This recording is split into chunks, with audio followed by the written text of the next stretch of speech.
Hello and welcome back to Grimwolf Workshop. In this episode, we'll take a look at something called object source lighting, which is often shortened to just OSL. OSL often gets overthought as if it's some sort of magic trick when it's really not. It's just playing on the way that light interacts with objects when it's struck. Now, light always travels in straight lines, so you may notice that I've got light on my left-hand side, which would be your right-hand side on the screen. And this is coming from my Mac monitor that's on my left-hand side. I'm in quite a dark room, so even though it's a fair relative distance considering the size of the room, it'll be fairly bright. And I've not got that many other light sources in this room. There's a little bit of light coming through the blind at the back of me, which will be, again, travelling in straight lines, hitting this wall, and then refracting on the other side of me. But mainly, you're going to be able to see the light on this side. So this is my shade side, and this is the light side.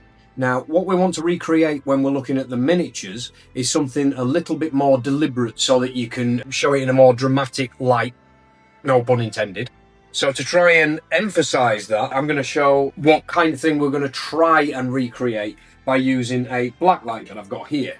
Now, you can imagine that this would be the equivalent on your miniature of something like a plasma coil or a lantern or a torch or something like that that's being held by your miniature, or a lightning hammer or whatever it may be. It really doesn't matter. The point is, now this has overpowered the light source that's coming from behind it because it's the brightest thing in this room right now, and I've still got shadows on this side, so every part of my body that's being hit by this light in straight lines is now being accentuated by this purple. One of the reasons that I decided to wear this dubious shiny top, that's because it had emphasized this light in a more dramatic way. So what we're going to try and do is recreate this kind of effect on your miniatures using several different mediums, so you're not tied to one specific piece of equipment, and in an easy way, and demystify it ever so slightly. Now it's time to get over to our good friend, the stop motion wolfman, Mr. Grimm, and he'll explain it much better than I will.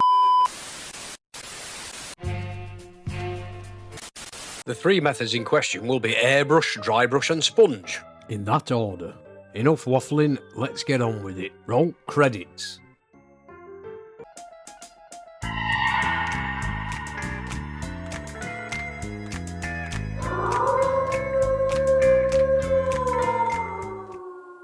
Now, before diving into the main section, we want to show some actual examples on miniatures rather than just that bald prat. This is the first example of three, and it's got a nice subtle candle light, which you'll be able to see just creeps onto her face, the top of her shoulder, her hand, and a little bit down the front of her chest and skirt. Then we've got the next level here on this Stormcast Eternal, which you may remember from one of the previous videos. Now, the lantern light on this is spread much more dramatically over the miniature and covers a lot more of the chest. It's also a deeper and much more saturated colour, which adds to the glow effect. Now, some of you may recognise this next chap, and he's an example of the most extreme form of object source lighting that you can do, where the miniature is virtually in complete pitch black and the only colours that are showing through are the light from that torch. And I must admit, we really enjoyed painting this particular chunky little fella. And speaking of chunky little fellows, that's the miniatures that we're going to use for this demonstration. Now, we're going to do some lightning hammers, but first these little guys will need paint stripping. So we'll dump them in a yogurt pot, cover them in isopropyl alcohol, seal the top, wait for about 20 minutes to half an hour, and then use an electric toothbrush with an old head to get rid of all the paint.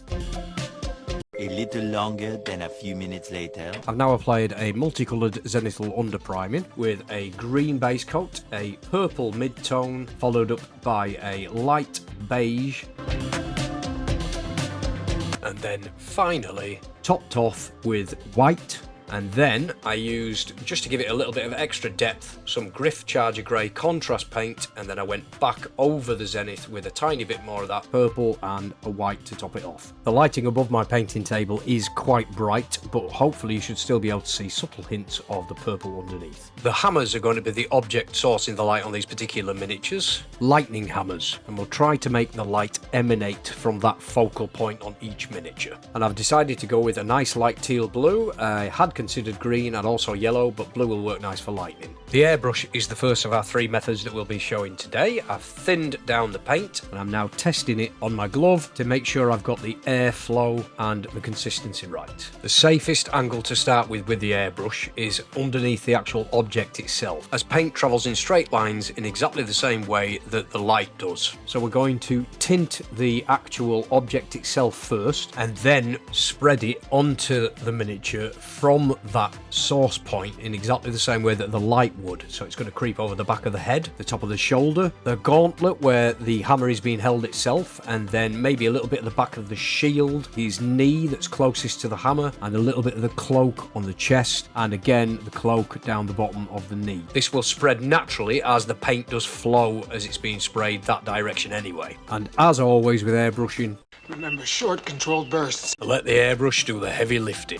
Next up, grab your favourite dry brush and then we'll get some of the paint on there and then make sure that we take most of it off. The clue is in the title, it's a dry brush, so you don't want to overload the brush with paint, and we're going to start in exactly the same direction as we did with the airbrush, from underneath, building up the layers of light on the hammer itself and then creeping them on the same areas as we did with the airbrush. One of the key things to remember with dry brushing is to build up in thin layers, otherwise it won't be as smooth and it could potentially look chalky. The other thing to remember is that unlike the airbrush that sprays paint in a linear direction, we're going to have to manually create those straight lines of light with our brush strokes. Such as here, where we're creating that light with unidirectional brush strokes to try and catch the top of this pauldron and the back of the head, and the shield and other areas that we want to catch the light on. Remember, less is more, and you can always add as you go along. If you put too much on to start with, you may ruin the effect right out. So just build slowly, it'll get there.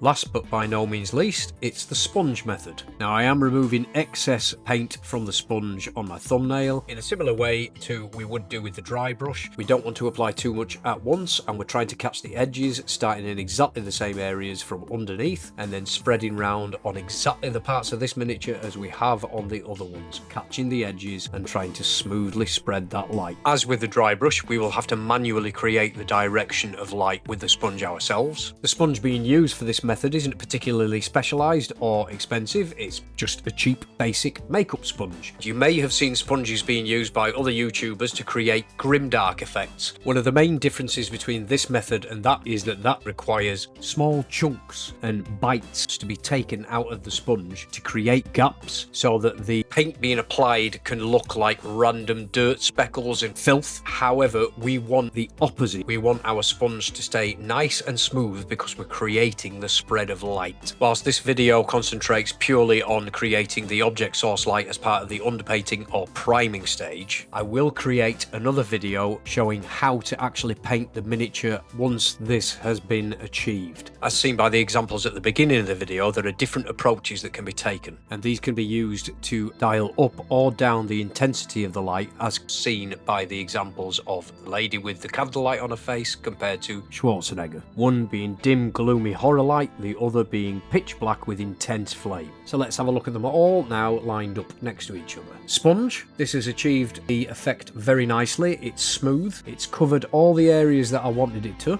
it's cheap, it's accessible, and it's easy to do. It's also quite quick, and I'm very happy with the results here. The only possible drawback is that people won't think of this as a method to use in the first place, but that's what this video's here for. On to dry brushing, which is probably the most accessible, as most painters should own a brush, I would hope. And you can dry brush even with an old brush that you're not too fussed about keeping, as it can ruin the brush. However, the results of this are a little bit more grainy and chalky than I would have liked, in particular on the back of the pauldron and the top of the hammer, and I could have potentially taken a bit more time to smooth this out. However, it would have been much easier to have just used the sponge, and this would probably now be my go-to method if I'm not using the airbrush, as it got better results. Speaking of the airbrush, however, this was by far, in my opinion, the most superior method. As it projects the paint in straight lines, it naturally mimics the way that light works anyway. It's more intense at the top, and it's crept round the bottom and the edges of the miniature naturally without me having to manually do it myself. The intensity of the colour tapers off towards the bottom of the miniature the same way that light naturally would.